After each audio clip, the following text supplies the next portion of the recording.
Makakausap natin ngayong umaga si Metropolitan Water Works and Sewerage System o MWSS spokesperson, Engineer Patrick Dizon.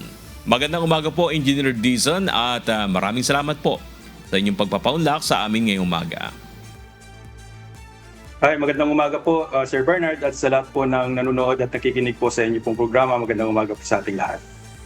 Opo, Engineer, sa patuloy po na pagbaba ng level ng tubig dito sa Angat Dam, ano po ba yung update sa alokasyon ng tubig sa Metro Manila? Meron na po bang ginawang pag-adjust? Opo. Actually, Sir Bernard, sa ngayon po, as of 5 in the morning ay nasa 160.18 po yung ating pong level sa ating pong reservoir. So, actually, nung July 1, nung nakaraang araw, ay bumaba na po ito sa ating pong critical level. So, sa ganitong level po kasi, Sir Bernard, ay kailangan na talaga po nating na i-manage yung tubig sa ating pong reservoir. Kaya po kami sa Angat Technical Working Group, ito po yung grupo po ng iba't ibang mga ahensya na gumagamit po sa ating pong Angat Dam. Ay kasama po dito ang ating pong National Water Resources Board, National Irrigation, ang ating pong NAPUCOR at ang Pag-asa. Ay kami po ay nag-meet po para pag-usapan yung magiging alokasyon. So ngayong July 1 po ay ang ating pong alokasyon sa domestic water supply ay nasa 48 cubic meter per second, o kung ikukumpara mo po to sa mga lagayan po natin ng tubig ay nasa around 4.2 billion na litrong tubig kada araw. Yun po yung kailangan po natin para masuplayan po natin yung ating po mga customer dito sa MWSS service area. Opo.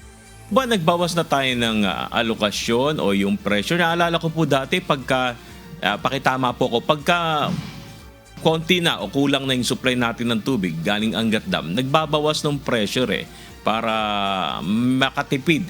Sa ngayon po ba may ganun ang senaryo? Actually, Sir Bernard, simula pa po nung umpisa po nitong taon po, ay nagkaroon na tayo ng tinatawag po nating mga conservation measures sa ating po Angat Dam. So, as much as possible po, ay amin pong minamanage po yung ating pong tubig sa ating pong reservoir. So, simula nitong taon po na to ay nagkakaroon na po tayo ng tinatawag na pagbabawas na din po.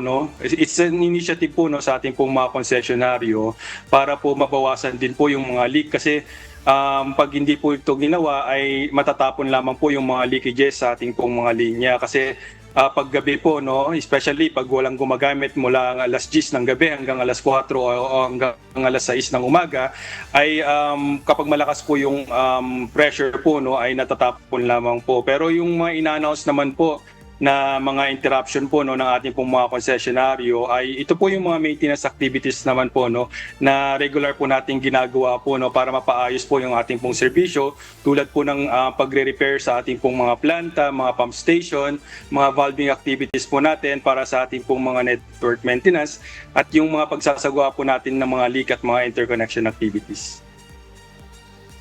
Sakali po na nabanggit nyo kasi kanina, nasa 160 cubic meters, kung tama po ako, yung level ng tubig sa Angat Dam. Kung sakaling bumaba po siya doon sa critical level, mga anong level po ba yun?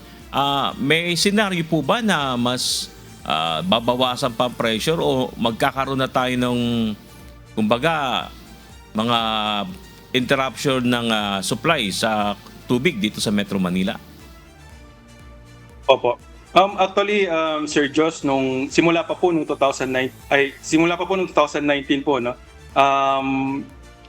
pinag-utos na po ng MWSS Board of Trustees yung ating pong pagsasagawa po nung pagtatayo or pagko-construct ng mga short to medium term na mga projects po natin. Kasi ayaw po natin na maging heavily dependent po tayo sa ating pong Angat Dam. So, sa pamamagitan po nito ay ang pagkukonstruct po natin ng mga additional water sources ay may pagpakukuhanan pa po tayong mga additional water sources. So, 6 yung bagong planta po na naitayo po natin at ready po mag-operate po this year po. 3 sa Cavite, 1 sa Pasay, 1 sa Antipolo at isa din po sa may part po ng Laguna Lake po, no. So itong mga additional water sources po natin po na to ay ating pong magagamit po, no, if ever man po na mabawasan po tayo ng alokasyon ng gagaling sa Angat Dam.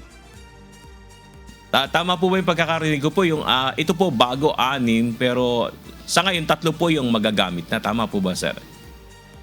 Opo. Actually, meron na po tayong 6 na treatment plant po sa ngayon po, no, na kumukuha na po sa ating pong Laguna Lake.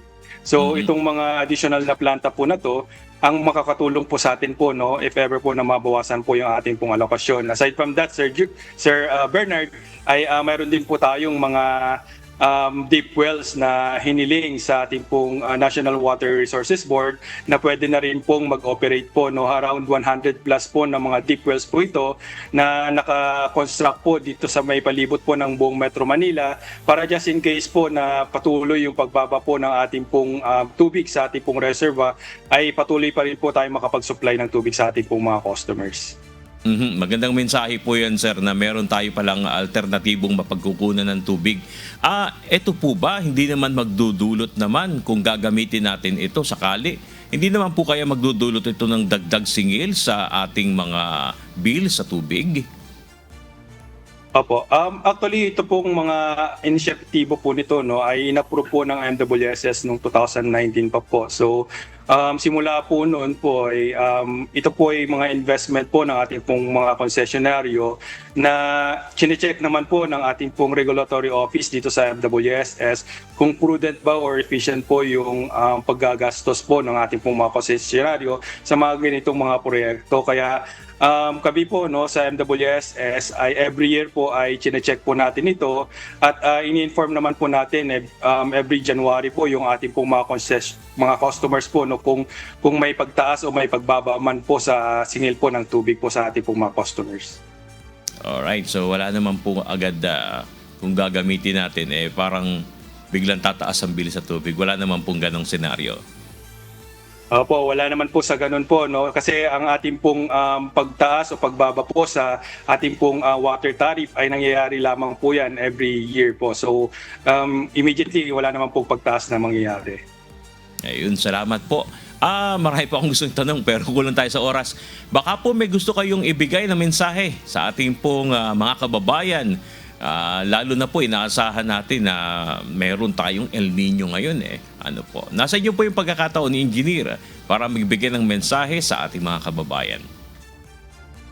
Opo, maraming salamat Sir Bernard po, no, sa pagbibigay ninyo po sa amin sa MWSS ng mga pagkakataon sa ganitong mga interviews po, no, para ma-inform po natin yung ating pong mga kababayan kung ano po yung mga ginagawa po ng MWSS at ang ating pong mga konsesyonaryo para mapabuti po namin yung ating pong serbisyo po sa ating pong mga kababayan, especially po, no, ngayong mga panahon ng El Nino kasi ngayong El Nino po, no, ay mararamdaman po natin yung epekto po nito. Hindi lamang po this year, actually ang sinasabi nga po ng Pag-asa ay mararamdaman po natin ito hanggang next year. Kaya po kami sa MWSS po, no, yung ating pong panawagan po sa pagtitipid po ng tubig ay patuloy pa rin po. Gaya po ng nagiging panawagan naman po ng Department of Energy para sa pagtitipid po natin sa paggamit po ng mga gasolina at sa mga kuryente. So, yung ating pong mga tipid tips po, no, ay pinopost po ng MWSS, NWRB, Maynilad at Manila Water sa kanila pong sa amin pong mga social media accounts po, no. So, sundan po natin ito, Sir Bernard, kasi yung mga paunti-unting mga pagtitipid po, no, kapag bawat isa po sa atin ay ginagawa po natin ito, ay malaki po yung ating pong may tutulong po, no, para malagpasan po natin yung epekto po ng El Nino. Yun lamang po, Sir Bernard, at maraming salamat po sa ating lahat. Ayun, maraming salamat po MWSS Spokesperson Engineer Patrick Dizon.